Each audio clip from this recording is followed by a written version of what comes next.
भारत की राजनीति में अब एक ऐसी पीढ़ी दस्तक दे चुकी है जिसे नजरअंदाज करना किसी भी राजनीतिक दल के लिए भारी पड़ सकता है।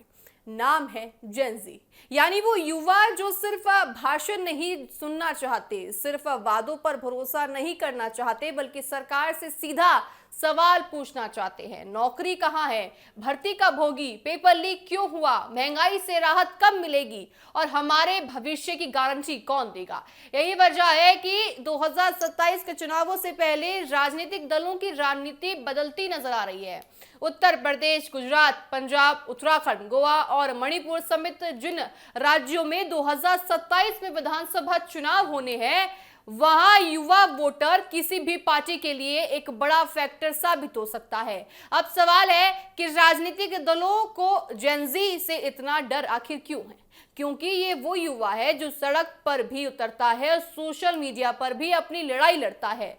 सीए से लेकर किसान आंदोलन तक, अग्निपथ योजना से लेकर नीट और दूसरी भर्ती परीक्षाओं से जुड़े विवादों तक युवाओं ने कई बार ये संदेश दे दिया है कि उन्हें सिर्फ वोट बैंक समझने की गलती मत करना। अब राजनीति का तरीका भी बदल गया है। पहले चुनावी रणनीति जाति, धर्म, क्षेत्र और पारंपरिक वोट बैंक के आसपास बनाई जाती थी, लेकिन अब सवाल बदल रहा है। देखिए, अब सवाल बदल रहे हैं, देश बदल रहा है। युवा पूछ रहा है, मेरी नौकरी का क्या, मेरी परीक्षा का क्या, और मेरी भर्ती क्या क्या होगा, मेरी भविष्य का क्या होगा। और सही सवाल देखिए ये भी उठ रहा है। साथ ही 2027 के चुनावों में राजनीतिक दलों की सबसे बड़ी परीक्षा बनकर अब जेन ज़ी उतर चुके हैं।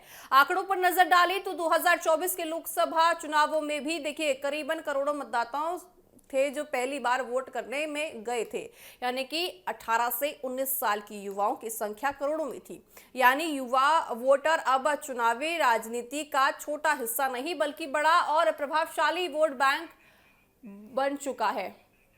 यही वह देखिए, आपको बताएं कि राहुल गांधी बोलेंगे, कुछ समय में बोलेंगे, लेकिन अभी हम अपनी जेन ज़ी जो है पूरी तरह से अब देश का भविष्य बदलता हुआ नजर आ रहा है। यही वजह है कि राजनीतिक पार्टियां अब जेन ज़ी तक पहुंचने के लिए सिर्फ रैलियां और पोस्टर पर निर्भर नहीं रहना चाहती। इंस्टाग्राम, यूट्यूब और दूसरे सोशल मीडिया प्लेटफॉर्म पर भी युवाओं तक पहुंचने की कोशिश हो रही है।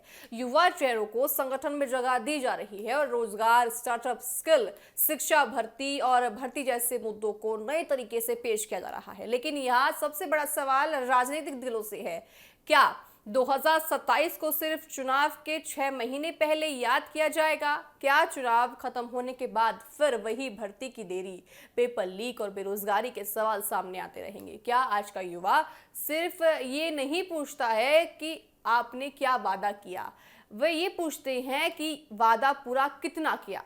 यही देखिए जेन ज़ी की सबसे बड़ी ताकत है। ये युवा किसी एक पार्टी का स्थायी वोटर बैंक बनकर नहीं रहना चाहता। वह मुद्दा देखते हैं, मुद्दा बनाना चाहते हैं, सरकार का काम देखना चाहते हैं, सरकार ने कितना काम किया ये जरूर देखते हैं और फिर फैसला लेते हैं कि उनकी आगे की रणनीति क्या होगी। यानी 2027 का चुनाव सिर्फ पार्टियों के बीच मुकाबला नहीं होंगे, बल्कि मुकाबला होगा पुराने राजनीतिक और नई पीढ़ी की उम्मीदों के बीच। अब असली सवाल यही है कि क्या जेन ज़ी राजनीतिक दल जेन ज़ी को सिर्फ वोट बैंक समझेंगे या उसके सवालों को सच में समझेंगे? क्या नौकरी और रोजगार 2027 की राजनीति का सबसे बड़ा मुद्दा बनेगा?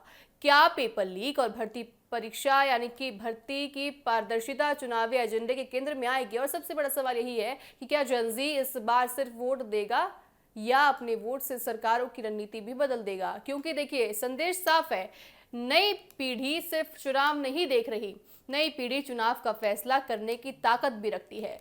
तो देखा जाएगा कि आगे की जो रणनीति है, आगे का भविष्य जो है, जेन ज़ी किस दिशा की तरफ बढ़ते हुए नजर आएगा।